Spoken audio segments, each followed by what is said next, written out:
Rebonjour tout le monde. Si vous pouvez vous asseoir, enfin vous êtes déjà assis, c'est très bien.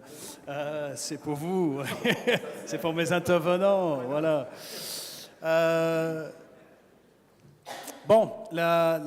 Les dernières présentations ici dans cette pièce magnifique.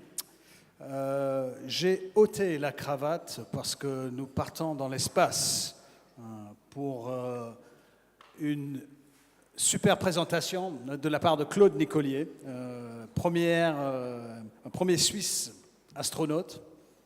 Vous le connaissez certainement. Et après avoir vu la Terre depuis l'espace, il nous fera le plaisir de partager cette expérience et les grands enjeux de l'humanité. Je vous présente Claude Nicollier. Merci.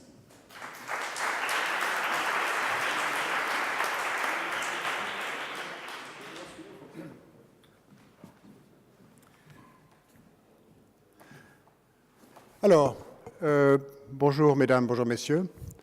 Un grand plaisir d'être parmi vous. Merci à Hugues pour l'introduction. Et merci aussi à Olivier de partager cette prochaine heure avec moi pour cette présentation cet après-midi. Je ne suis pas un économiste, je ne suis pas un investisseur, je ne suis pas un financier. En fait, mes finances sont dans un état désastreux et j'ai besoin d'aide. Mes finances personnelles. Mais ça, c'est une autre chose. Je ne vais pas en parler maintenant, mais peut-être que je vous approcherai après cette séance pour vous demander comment gérer mes affaires financières. Mais j'ai eu le grand privilège de vivre une aventure fabuleuse, l'aventure de l'espace, qui m'a ouvert les yeux sur des réalités que j'aimerais partager avec vous cet après-midi. Ouvert les yeux sur des réalités. En plus, j'ai eu l'occasion assez récemment de creuser certains sujets qui sont relatifs au Soleil et aux humeurs du Soleil. Pas toujours de bonne humeur, le Soleil. Également sur le problème des débris spatiaux et sur le problème... Vous m'entendez derrière, ça va? Et sur le problème des impacts possibles de météorites sur la surface de la Terre pouvant causer des grands dangers. Donc, je parlerai de l'état de la planète Terre. C'est un état qui est pas désastreux, mais qui est quand même préoccupant. Et puis de ces autres sujets, donc les dangers qui sont liés à l'espace. Le vaisseau spatial Terre, son état, les dangers, c'est en une petite phrase, le résumé de ce dont je vais parler aujourd'hui. Vous voyez la Terre ici comme l'ont vu les astronautes du programme Apollo, les seuls qui sont éloignés de notre planète d'une distance de quelques centaines de milliers de kilomètres dans vers la Lune, qui est à 400 000 kilomètres de nous. Personnellement, j'ai eu ce grand privilège de voir la Terre depuis l'espace, mais de beaucoup plus près. C'était des missions en orbite basse autour de la Terre. Mais croyez-moi, quand on voit la Terre de cette manière, c'est une impression très très forte. Impression d'une part d'une très grande beauté de notre planète, d'une très grande fragilité aussi, d'un isolement, et puis d'une modestie de notre planète, qui est une toute petite planète parmi les 8 planètes dans le système solaire, et qui gravite autour d'une étoile très modeste aussi. Le Soleil est une étoile naine, parmi les quelques 100 à 200 milliards d'étoiles de notre galaxie. Laquelle galaxie est seulement une des 100 milliards de galaxies de notre univers. Donc on occupe un endroit qui est extraordinairement modeste, extraordinairement fragile, mais d'une grande beauté. D'ailleurs, quand je parlerai de l'état de la planète Terre, je vous montrerai également quelques images illustrant la très grande beauté de cette planète. Et puis j'ai intercalé quelques images prises à l'intérieur du vaisseau spatial ou à l'extérieur pour montrer que ces visions de la Terre, elles sont faites depuis des engins spatiaux qui sont construits, opérés par des hommes. Et, à bord de ces vaisseaux spatiaux, très souvent, on a des êtres humains. L'état de la planète. J'ai mis ici de l'eau partout. Et c'est une image qui est un tout petit peu biaisée parce que c'est la Terre vue depuis un point tel qu'on voit la presque-totalité de l'océan Pacifique. Alors c'est un petit peu biaisé. Vous voyez ici tout juste le continent américain avec la basse Californie. Mais il faut bien le comprendre, la planète Terre est essentiellement une planète d'eau. On a un problème d'eau sur Terre, comme vous savez, d'eau potable et d'eau de bonne qualité. Mais la planète Terre est essentiellement une planète aqueuse, si on peut dire.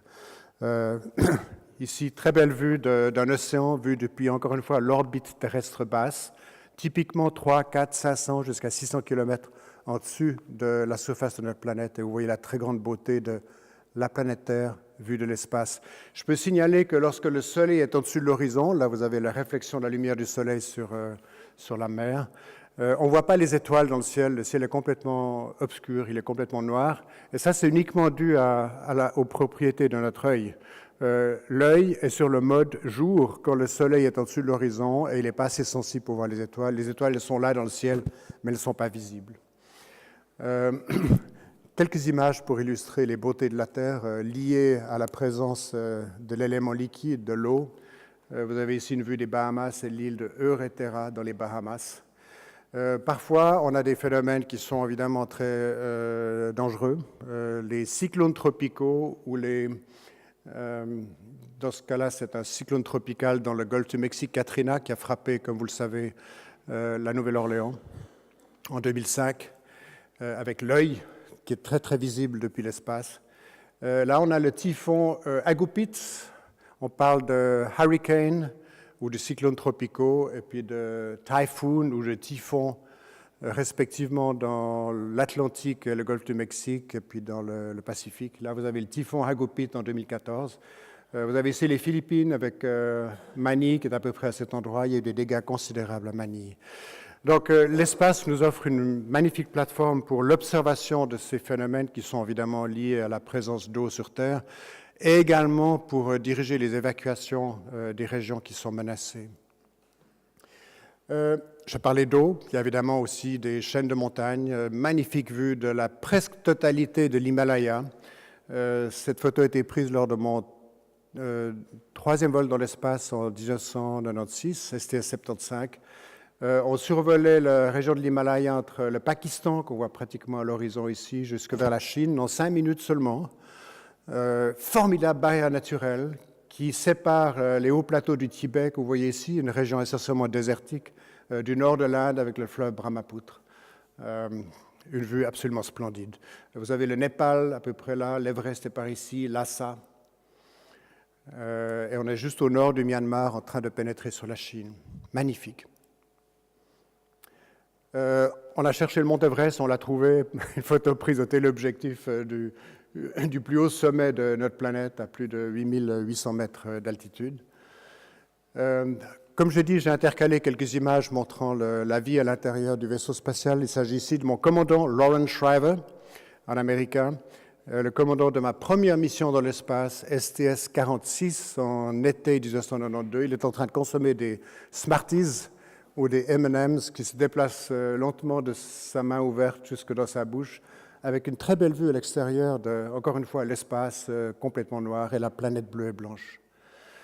Il y a des volcans aussi. Vous avez ici, vous avez tout de suite reconnu, je suis sûr, les volcans Popocatépetl et Ixtaccíhuatl près de Mexico City.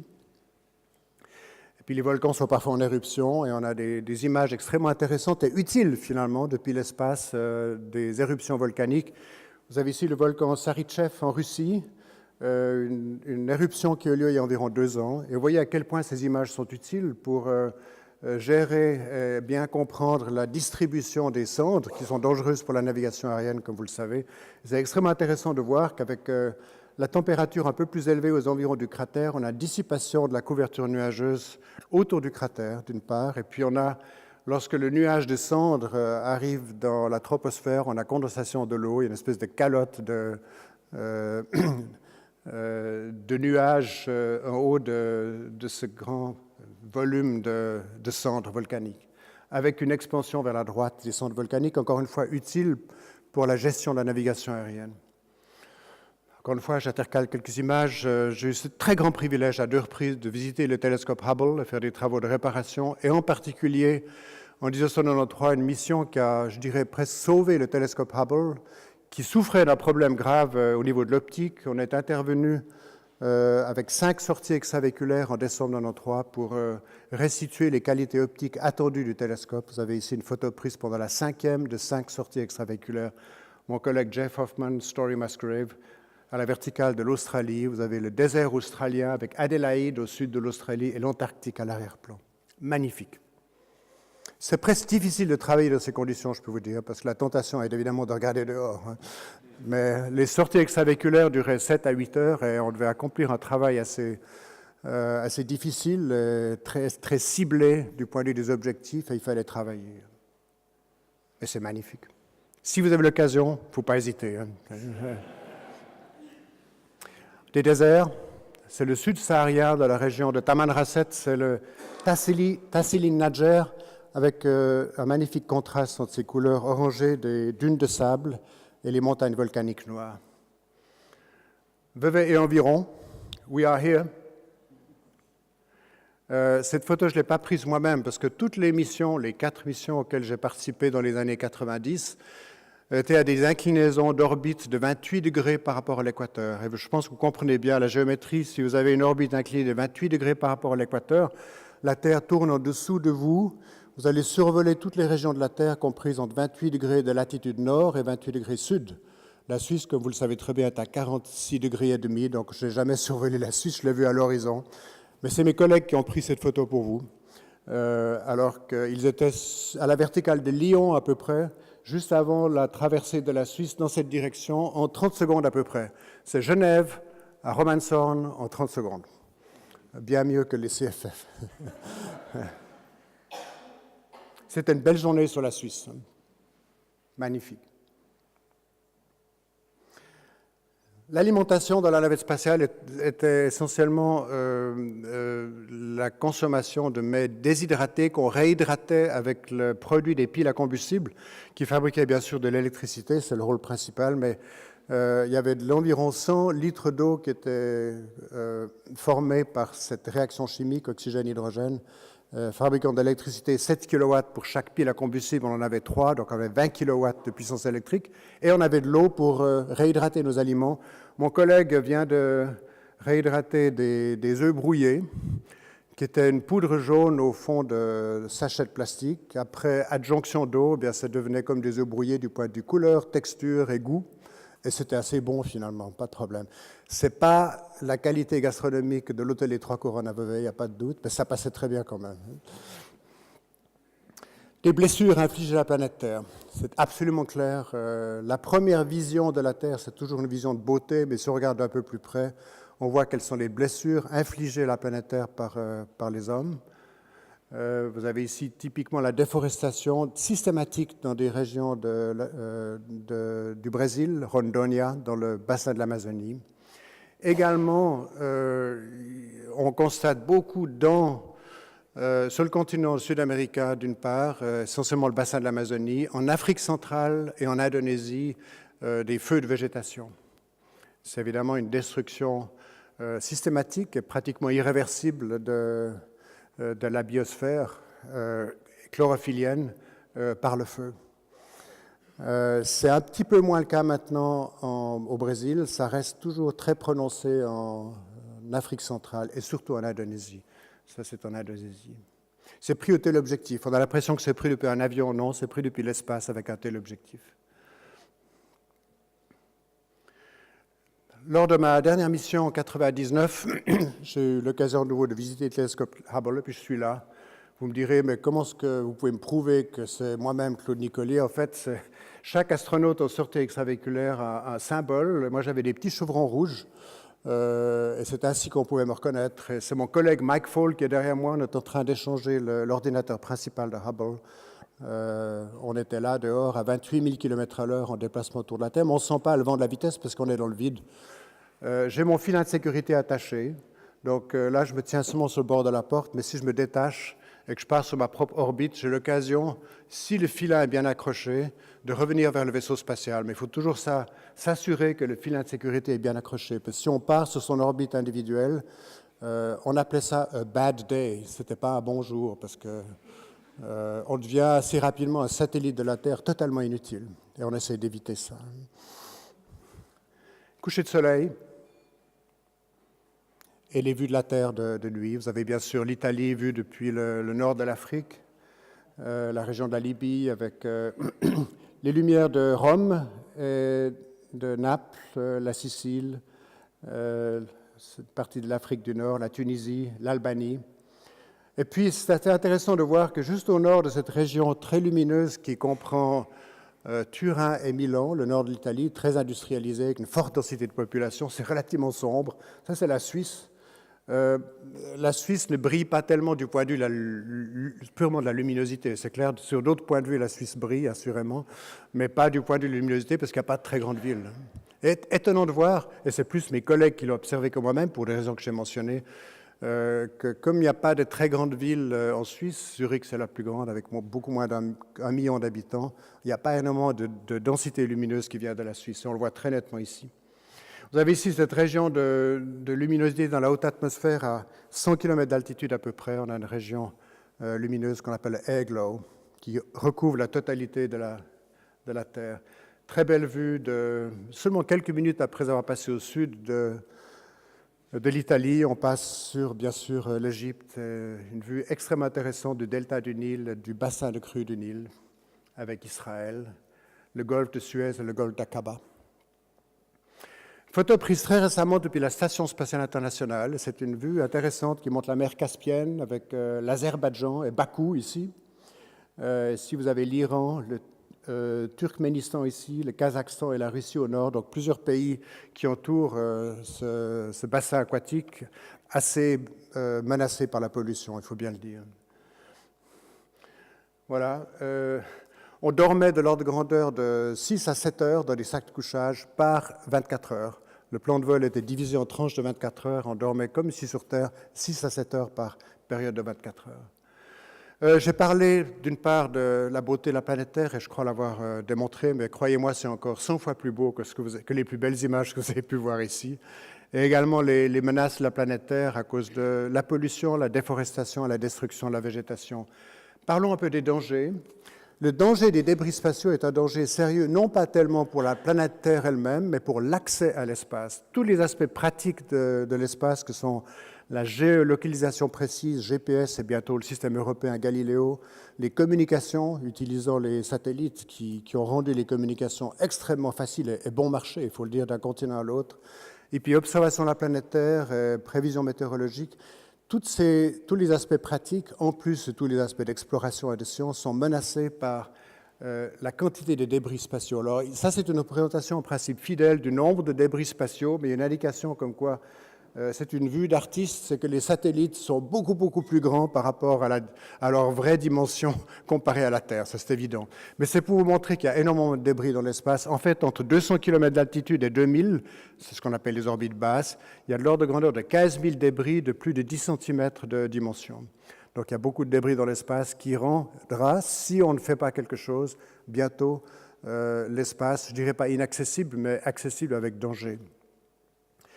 Vous avez certainement tous vu le film Gravity, et comme vous savez, il y a une grande destruction de la navette spatiale Hubble, ce qui me paraît inacceptable, la Station spatiale internationale et la Station spatiale chinoise par des débris spatiaux. Alors, il y a beaucoup plus de débris spatiaux dans ce film que dans la réalité, mais voilà, c'est Hollywood. Et puis, destruction, ça se vend assez bien au niveau de Hollywood.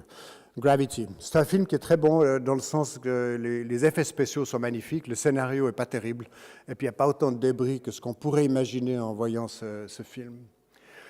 Le Soleil, c'est en même temps évidemment absolument essentiel pour la vie. Sans le Soleil, il n'y aurait pas eu le développement de la vie sur Terre, mais c'est en même temps une étoile variable qui de temps en temps peut avoir des humeurs assez fâcheuses. Là, vous avez dans un domaine de très courte longueur d'onde, dans le domaine des rayons X, une vue de la surface du Soleil et puis de ce qu'on appelle les prominences, qui sont des jets de particules, des protons, des électrons et des particules plus lourdes aussi. Et en principe, tout cela est relativement calme. C'est une étoile assez stable et tranquille, mais pas toujours. On a ici une vue prise avec SOHO, de Coronal Mass Ejection, des éjections de masse de la surface du Soleil, au-delà de la couronne. Et c'est pris par un vaisseau spatial qui s'appelle SOHO, Solar and Heliospheric Observatory, un vaisseau de l'Agence spatiale européenne, qui observe 24 heures sur 24 le Soleil. Le disque du Soleil a été occulté par cette petite surface circulaire pour voir les effets de la haute atmosphère du Soleil et puis ce qu'on appelle ces éjections de masse coronaire du Soleil. Ce qu'on appelle la couronne du Soleil, c'est l'atmosphère extérieure du Soleil. Alors allons-y. C'était entre avril et mai 2004. Là, c'est une planète. Vous voyez les étoiles à l'arrière-plan. Là, vous avez deux planètes, Mercure et une autre planète. Et vous voyez ces énormes masses de matière, essentiellement des protons et d'autres particules, qui sont qui constitue le vent solaire, qui balaye également la Terre. Et de temps en temps, on a des effets. Là, vous avez les Pléiades. Le Soleil passe juste à côté des Pléiades. Il suit sa trajectoire par rapport aux étoiles, qui est la trajectoire de l'écliptique.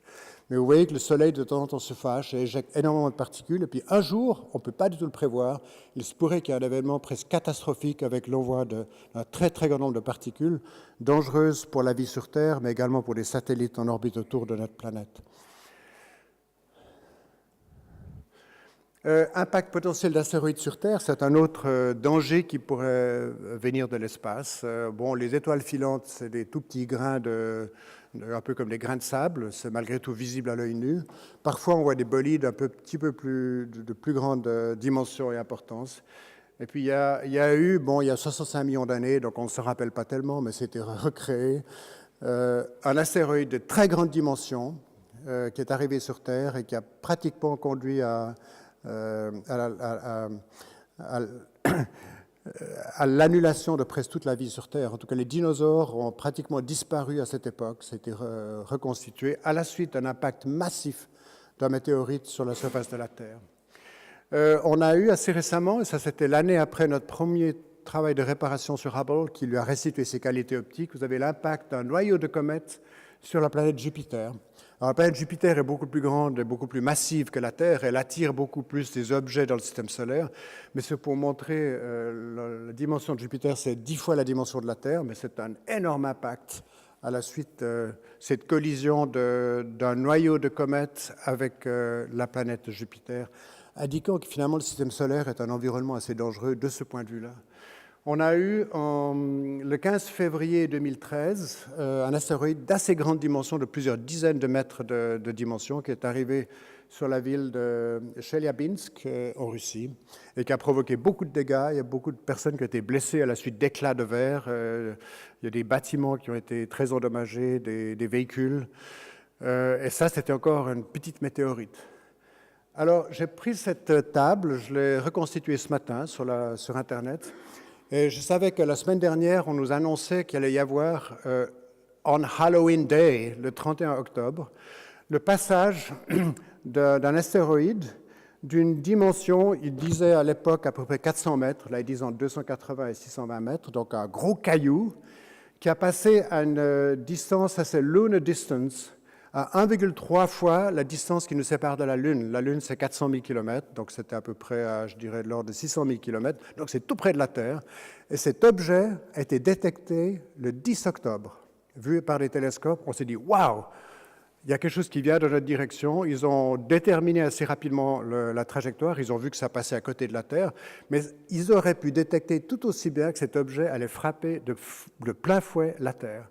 Et croyez-moi, un astéroïde de 400 mètres de dimension qui arrive au voisinage des côtes, sur l'océan Atlantique ou Pacifique, c'est un immense tsunami qui pourrait provoquer des millions et des millions de morts si les régions ne sont pas évacuées. Donc on a un véritable danger d'impact d'astéroïdes sur Terre, surtout ceux qui sont de dimension de plus que quelques centaines de mètres. Et ça, c'est toutes les prédictions bon là, c'était ces derniers jours, jusqu'au 4 novembre. Tous ces objets ont passé beaucoup plus loin de nous que celui presque fatal du 31 octobre. Mais c'est pour montrer à quel point on est menacé par ces impacts. Notre responsabilité, je dirais que l'Agence spatiale européenne, aussi bien que l'Agence spatiale américaine, la NASA, travaille beaucoup là-dessus. C'est ce qu'on appelle Space Situational Awareness, conscience de la situation dans l'espace. Notre responsabilité, c'est d'améliorer les qualités de détection de ces objets et puis de mettre sur pied des moyens d'effectuer une déflexion de ces objets pour éviter qu'ils arrivent sur la Terre. On y travaille. Je suis convaincu que pas très bientôt, mais d'ici une dizaine ou une vingtaine d'années, on aura des moyens d'intercepter ces intrus dangereux, d'effectuer une déflexion de façon qu'ils n'impactent pas la planète Terre. Il faut toujours se rappeler ceci, prendre soin de la planète Terre et de ses occupants reste une priorité absolument essentielle pour nous, mais également la conscience des dangers qui viennent de l'espace, que ce soit les débris, le Soleil et les humeurs du Soleil, et puis les possibilités d'impact avec de grosses météorites. Je vous remercie pour votre attention.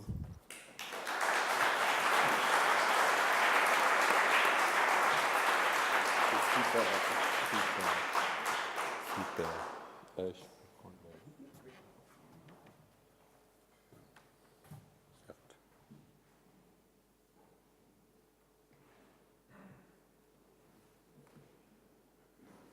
Yes.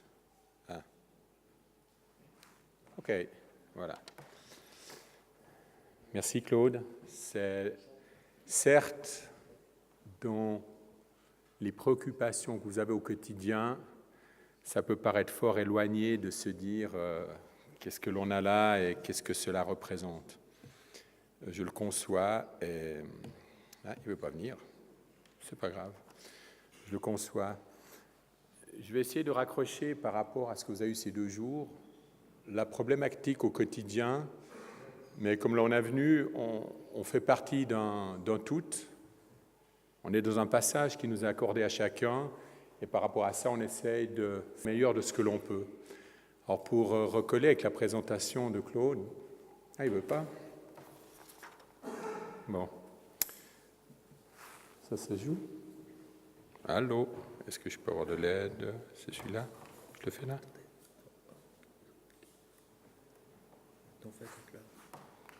Voilà. Bien, juste pour recrocher, c'est une image que j'ai prise à Claude dans une autre conférence. Les anneaux de Saturne, c'est juste là? C'est Saturne là? Saturne, et puis ben, nous, voilà, une manière différente de voir la problématique ou de ses dimensions. Et pour revenir gentiment, où est-ce qu'on se situe, ben, je vous ai mis à tous un petit opuscule, une sorte d'essai littéraire avec une réflexion. Ce n'est pas tout ça que je vais vous exposer, mais essayer d'aller à l'essentiel, vous donner 2-3 éléments.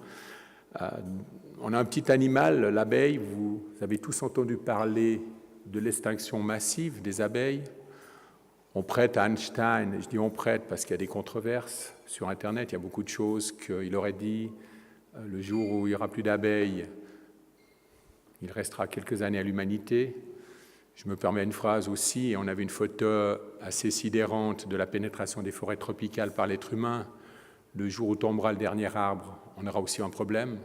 Anecdote, il nous reste 25% des arbres qu'on avait de l'époque avant que l'être humain s'insère dans cet espace.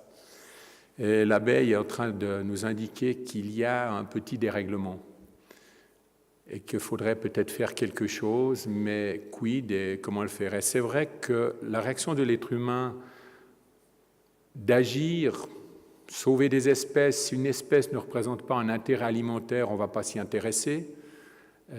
Ça, c'est une problématique. Mais une autre photo que j'aime bien, et là, on ne s'est pas coordonné, hein, j'entends, on s'est vu aujourd'hui. Je parle d'univers de déploiement économique. Voilà une des réalités dans laquelle on est. On a un espace fini.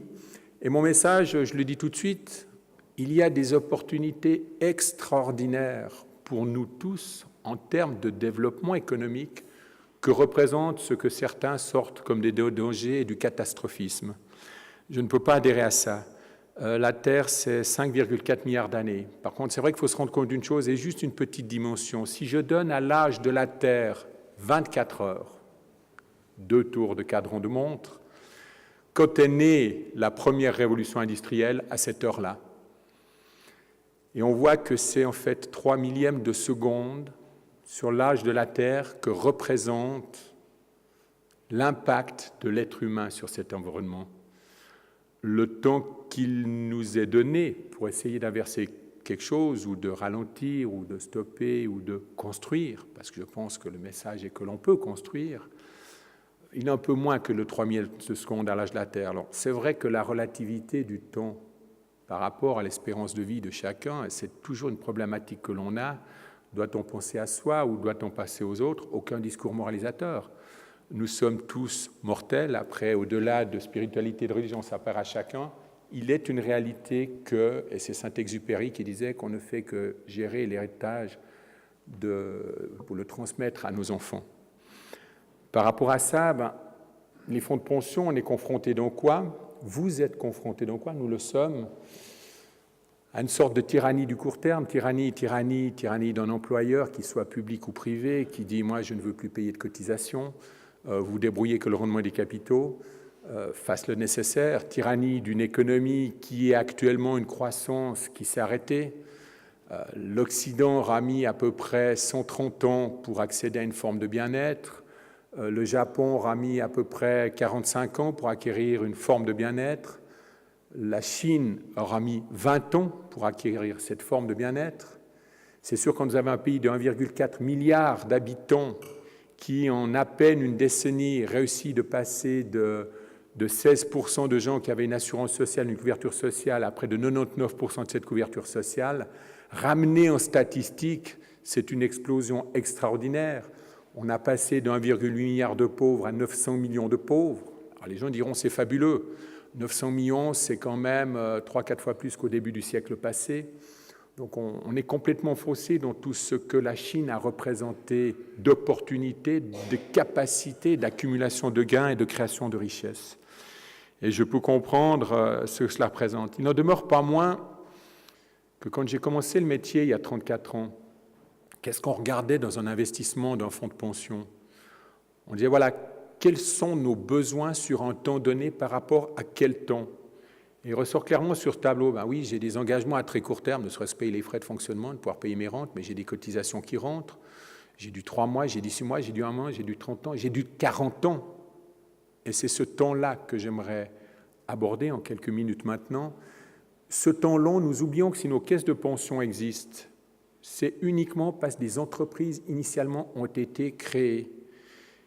Chacun d'entre vous, idem collectivité publique, mais surtout les entreprises industrielles et commerciales, ont dû d'abord être constituées dans un concept où il y avait d'abord une recherche, développement, étude d'opportunités, mise en place de potentiel, construction, développement, vente de produits finis, pour créer une forme de richesse qui ensuite font que les fonds de pension ont pu investir.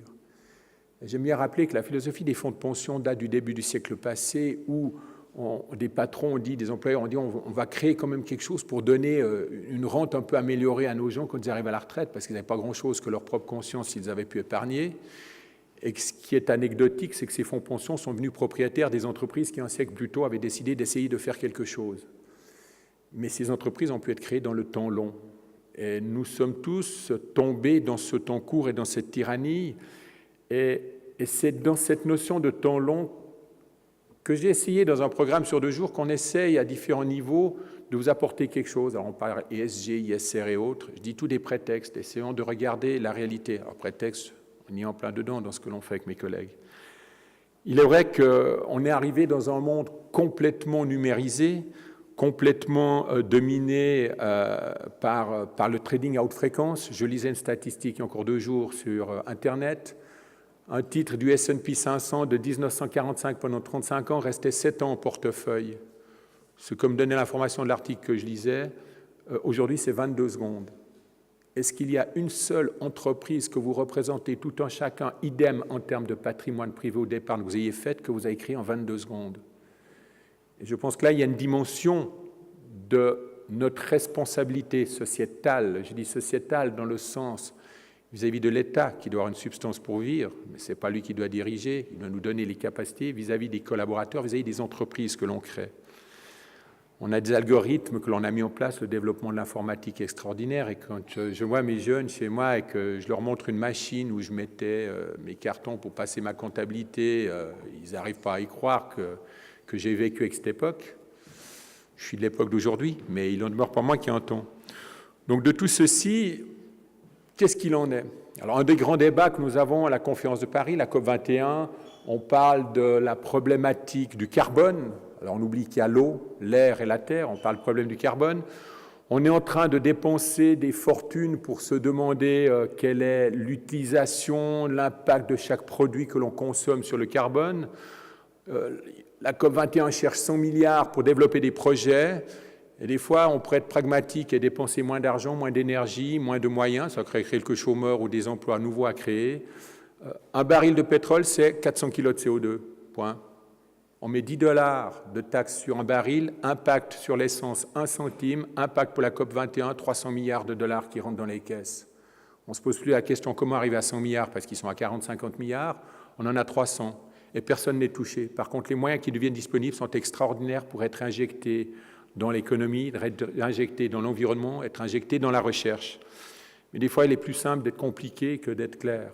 et c'est un groupe dans lequel je travaille à Paris, on sait déjà que 7 des plus grands producteurs de pétrole seraient demandeurs de dire on préfère mettre $10 de taxes dans le baril que l'on sort plutôt que de tout ce qu'on essaye de faire dépenser pour trouver sur chaque objet qui est responsable. Quand vous achetez une voiture, vous êtes responsable de la consommation, de la production de CO2 que vous allez faire. Qui est responsable? Celui qui a produit les aciers, celui qui a produit les verres, celui qui a ouvert les mines, celui qui a créé les machines pour extraire dans ces mines. Qui est responsable du CO2 que nous avons? Et c'est là que, si on inversait la problématique, on pourrait arriver à des tas de créations de métiers, des moyens d'arriver. Alors on va regarder où l'ONU, l'Assemblée générale de l'ONU, en septembre 2015, a sorti 17 critères pour un développement durable. Donc dès que je parle de développement durable, je ne suis plus sur la simple notion ISR, ISG ou technologie autre, mais il n'en demeure pas moins qu'on commence par quoi? Bien sûr que le premier, c'est la lutte contre la pauvreté. Je suis de l'avis que la croissance, elle peut totalement exister sans qu'on ait plus d'accroissement de population, parce qu'on a encore 3 milliards de personnes qui sont indigentes ou mal à l'aise, même si on dit qu'il y a plus que 900 millions de pauvres. Mais il y a 3 milliards qui sont déjà existants, qui pourraient présenter un potentiel de développement.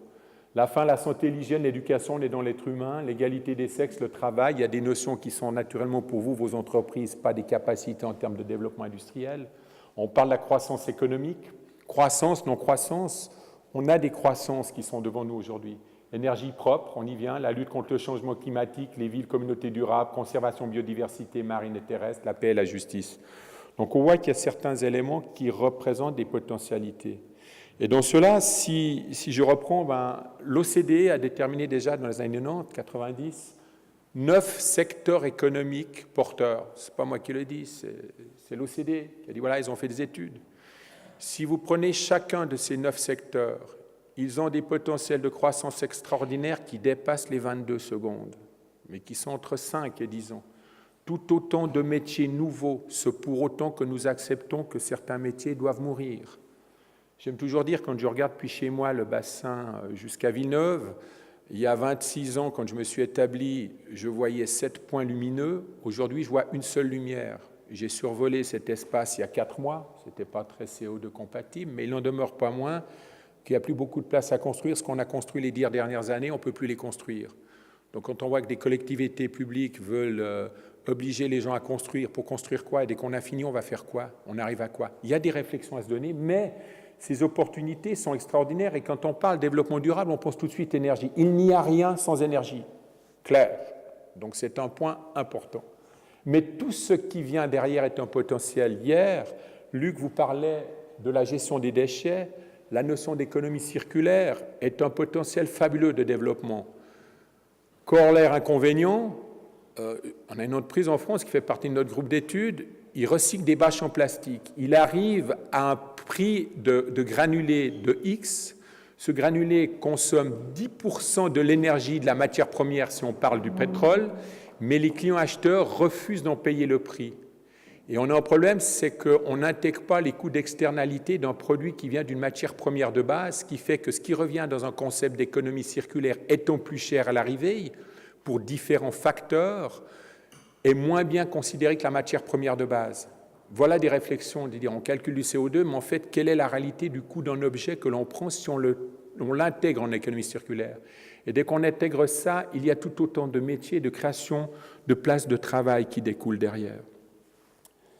C'est par rapport à ça, oui, vous me comprenez, il y a longtemps que j'en parle, le développement durable, dans son extension déterminée par l'OCDE, qui ont d'autres moyens que nous pour dire qu'il y a quelque chose à faire, représente une opportunité fabuleuse. Alors, que nous enseigne l'histoire? Eh bien, je vous prends un graphique ici, puisque j'ai la chance d'être dans les marchés financiers depuis 1982, donc un peu plus de temps que pas mal d'entre vous. Quand on venait nous parler en 82-83 des marchés émergents, mais c'était comme les écologistes dans les 70, il faut les pendre, ces gaillards. Qu'est-ce qu'on va les donner à des sous-développés, de l'argent pour qu'il y ait quelque chose qui se fasse et on ne va pas gagner de l'argent dans les 6 mois qui viennent? Et en fait, qu'est-ce que l'on voit sur ce graphique? On est en 87 ici. Alors, c'est juste après le crash. Je n'ai pas trouvé avant pour la griffe, mais on était à un niveau donné. Avant, on investissait à 100, on était descendu à 50 et on part de là. Et sur une période donnée d'à peine 4-5 ans, on a fait 600% de hausse dans l'investissement. C'est sûr qu'à cette époque, il y en a qui disaient non, moi je ne veux pas venir, et c'est toujours la même chose. Il y a quelqu'un qui va arriver ici. C'est-à-dire, on va venir. Celui qui est arrivé là, il n'a pas de chance parce qu'en 93 jusqu'en 2003, il a perdu de l'argent. Il a fait un petit bout, il était content, ça redescend, ça revient et il s'est pris. Et en 2001, 2002, 2003, il s'est passé ce qui s'est passé. Il y a des effets à court terme, sur 2-3 ans, qui ont induit. Et plus personne ne voulait aller dans les marchés émergents. Et ces mêmes marchés émergents ont à nouveau fait 600% de hausse. Et là, il y a à nouveau des gens qui ont été à fond dedans, avec les corrections que l'on connaît et une énorme latéralité de ces marchés émergents. La Chine est là-dedans, naturellement, le Brésil, qu'on parlait des pays BRICS. Oui, ils se sont intégrés à l'économie. Ils ont atteint un statut de bien-être. Je laisse à chacun la notion du bien-être, ce qu'il veut représenter. Ils sont intégrés. Eh bien, tout ce qui est technologie de l'environnement est un potentiel énorme. Est-ce que nous y rentrons ici? Est-ce que nous y rentrons là? On n'est pas là, ça c'est sûr. Où est-ce qu'on est? On est ici ou est-ce qu'on est là? Mais le potentiel est réel. Le potentiel est déterminé par des politiques, par des OCDE, par l'Assemblée générale des Nations unies qui le disent. Là, il y a quelque chose à faire. Mais ça veut dire que pour des institutions comme vous, ça veut dire qu'il n'y aura pas le rendement court terme. Et je reviens au graphique d'avant.